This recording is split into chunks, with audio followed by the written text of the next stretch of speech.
magandang umaga sa ating lahat. Hanggang sa likod, naririnig po ba ako? Engineer, naririnig po ako? Nakakatuwa po, nandito na po tayo ngayon. Maalala po ng iba sa inyo, last year ay nagkaroon tayo ng konting problema. Una po, nasa ng mga taga-Calvers Compound? Para alam kung sinong kinakausap ko. Naalala nyo po, last year medyo nagpapanik po tayo dahil mawawalan tayo ng daanan o right of way. Yung iba sa inyo, nakasalubong ko pa sa Metro Green nung nag-ocular po ako kasama yung engineering natin dahil nakiusap po ako dun sa mga nagmamay-ari ng lupa pati dun sa HOA po na huwag munang ipasara. Sabi nila, kung gagamitin na daw yung lote na dinadaanan po ninyo. Sino po yung nakasalubong ko sa Metro Green? Wala. Yan, kasama po kayo, di ba? Pero may ilan pa po, siguro nasa trabaho yung iba. Kaya talagang nagpanik. Kasama niyo po ako na nagpanik. Siyempre, di naman pwede na wala tayong dadaanan palabas at pauwi. Kaya naghanap po tayo agad ng solusyon at ako po yung nagpapasalamat sa inyong tulong at kooperasyon dahil kayo rin naman po yung unang nag-suggest nito sa inyong lokal na pamahalaan. At syempre, kasama po natin dito si Congressman Roman at ang ating City Council, ni Vice Mayor Dodot. Pero kailangan magbigay tayo ng special mention sa isang konsehal na taga rito sa Barangay Santa Lucia. Dahil siya rin po talaga yung tumutok at siniguro po niya na mangyayari po ang proyektong ito. Kaya hindi po nakakagulat na si Councilor Maro Martires sa Barangay Santa Lucia ay laging number 1. Hindi po nakakagulat kasi na talagang pag may mga problema, mga HOA po rito, pag may mga pwedeng maging solusyon, siya rin po talaga yung nag-aasikaso, siya po yung nagbibigay sa akin ng panukala. Kaya palakpakan naman po natin si Councilor Kaya ngayon, safe na po ang ating right of way, bukod sa maganda. Siguro sapat na yung kalakaran nito. Pinakamaliit na po, pinakamakitid na yung 3 meters. Kung papansin po niyo ito, kung saan ako nakatayo ngayon, siguro more than 3 meters po ito. Ito po, pag natapos yung DPWH project sa ating sapaw, sa ating creek, titingnan po natin kung pwede natin idugtong hanggang dun sa dulo. At opo, kaya maraming salamat po sa inyo. Ito po ay proyekto natin lahat. At gaya nga po nung sabi ni Congressman kanina, makikita po ninyo, maayos ang mga proyekto natin ngayon. Pati sa presyohan, maayos dahil binuksan natin ang ating pamahalaan, ginawa natin makatotohanan ng mga proseso, transparent. May sa totoo, marami pong nagugulat na ito pong gantong klaseng project, minimum 3 meters wide, more than 50 meters yung haba, pero napagawa po natin sa halagang wala pang 2.5 million pesos na kahit saan po kayo tumingin, ito po, hindi lang sa maayos, hindi mababa pa nga yung presyo, pero makikita rin naman po natin na nasa tama yung kalidad. Nagagawa po natin ito dahil patuloy niyo pong sinusuportahan ang mga pagbabagong ginagawa ng inyong lokal na pamahalaan. Kaya maraming salamat at sa ating lahat, congratulations. Tuloy lang po. Salamatan ko rin po ang ating barangay. Dito po ang ilan sa ating mga kagawad sa pangungunan ni Kapitan Aldwin Cap. Maraming salamat. Siyempre kay Father Melvin, maraming salamat din po sa inyo. Sa ating homeowners at sa lahat ng sa engineering department, sa PATO, sa lahat ng iba pang mga tumulong para maging posible ang ating proyekto at maging safe po tayo. Hindi na mawawala ang ating right of way. Sa susunod na po natin pag-usapan ng lupa ninyo, pero wala naman tayong hindi magandang balita. Lahat po ng balita natin patungkol sa progreso para sa palupa natin ay maayos. Alam niyo naman po, nakikipag-ugnayan po kami. Hindi lang sa simbahan, pero pati sa ibang mga claimant. Yung tinatawag po ng mga abogado na due diligence ang ginagawa po natin ngayon. Pero sa nakikita po natin ng Land Management Office natin, wala nang magiging malaking hadlang para mapasa inyo ang lupang pinatitirikan ng inyong mga bahay. Maayos po. Tuloy-tuloy lang po tayo magpapagpunayan sa ating lokal ng pamahalaan. Pag may narinig po tayong chismis, alam niyo naman sa panahon ngayon, usong-uso ang mga fake news. Kanina lang po, papunta ako dito, may sinend sa akin ng nanay ko na link ng Facebook post, pangalan niya ang ginagamit. Full name pa nga yung gamit,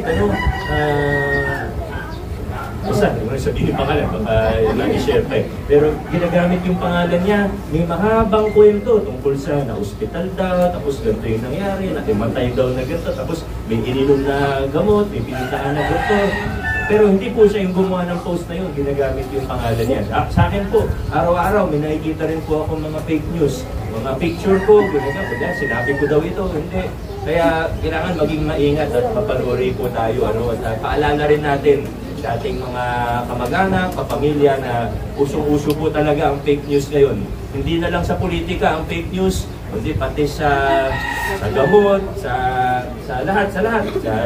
Basta, alam niyo na po ibig ko sabihin, talagang usong-uso. Kaya, pagdating naman sa mga issue at sa mga topic natin gaya ng palupa, ang pakiusap ko po sa bawat isang residente po rito ay pag may narinig tayo, pag may nabalitaan tayo, huwag tayong maniwala kagad. I-check muna natin, kausapin natin ang puso, ang Land Management Office, o ako, o kaya si Councilor Maro, o ang ating mga konsyal, huwag tayo basta-basta maniwala kagad, lalo na usong-uso po yung fake news. Pero muli po, hindi ko na masyadong hahabaan, yung mga nasa likod, parang naiinitan na po kayo dyan. Kaya ipapabless na po natin kay Father Melvin ng ating daanan. Maraming salamat, congratulations. Maraming salamat po, Mayor Vico Soto. Kaya tutulungan na po tayo sa ating dito.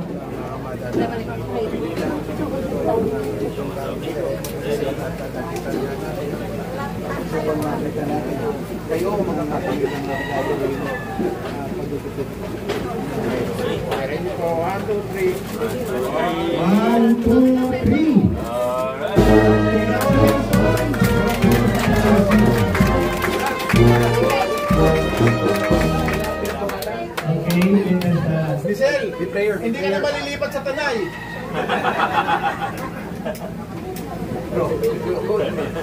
Light na natin yung candles natin. Okay. Hawak kayo ng mga kandila. Sa ngalan ng Ama, ng Anak, at ng Diyos Espiritu Santo, sumayin niyo ang Panginoon.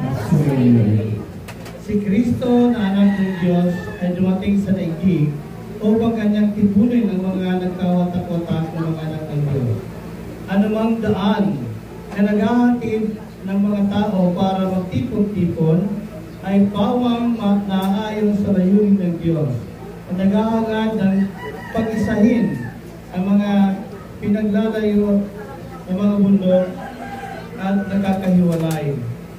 Halina't panalangin sa Panginoon upang kanyang basbasan ang daan na ito at makinabang sa mga daan ang tao na tayong lahat. Makinig tayo sa salita ng Diyos. Ang mabuting balita ng Panginoon ayaw ko sa buwan. Sinabi ni Jesus sa kanyang mga alagad, ako ang daan, ang katotohanan at ang buhay. Walang makakapong kasama, kundi sa pamamagitan ko. Kung ako'y kilala ninyo, kilala na rin ninyo ang aking Ama. Mula ngayon ay kilala na ninyo ang siya at ang inyong nakita. Ang mabuting balita ng Panginoon. Manalangin tayo. Ama naming makapangyarihan, ikaw ay kapiling naming lahat upang ikaluyod ang pagtitiwala sa iyong piling. Sa iyong pagpapala, pamunahan mo ang mga daraan dito. Samahan mo sa paglalakbay upang ang iyong tulong makamtan nila ang tanang inaasam at malulhating makarating sa paruroonan sa pamagitan ni Kristo kasama ng Espiritu Santo magpasawalang hanggan. Amen. Our Father, who art in heaven, hallowed be thy name. Thy kingdom come, thy will be done on earth as it is in heaven. Give us this day our daily bread, and forgive us our trespasses, as we forgive those who trespass against us. and lead us not into temptation, but deliver us from evil. Amen. Hail Mary, full of grace, the Lord is with thee.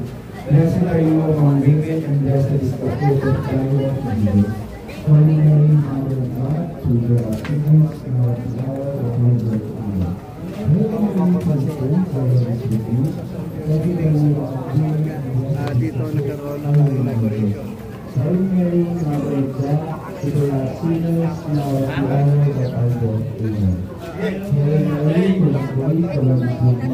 Blessed are you among women, and blessed is the fruit of thy womb.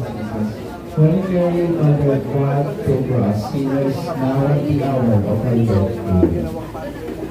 Hail Mary, full of grace, the Lord is with thee. Blessed are you among women, and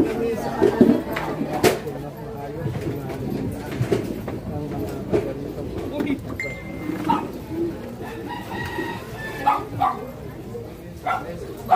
womb, Jesus. Holy Mary, Mother of God, pray for us sinners, now at the hour of our death. Amen.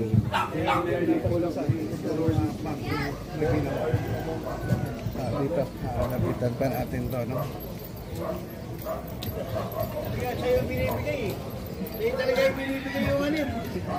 Full of grace, the Lord is with thee. Blessed are you among women, and blessed is the fruit of thy womb, Jesus. Holy Mary, Mother of God, pray for us. So ayan po mga kablog ng Pasig, no? So ito po ang inauguration na sinagawa po dito sa may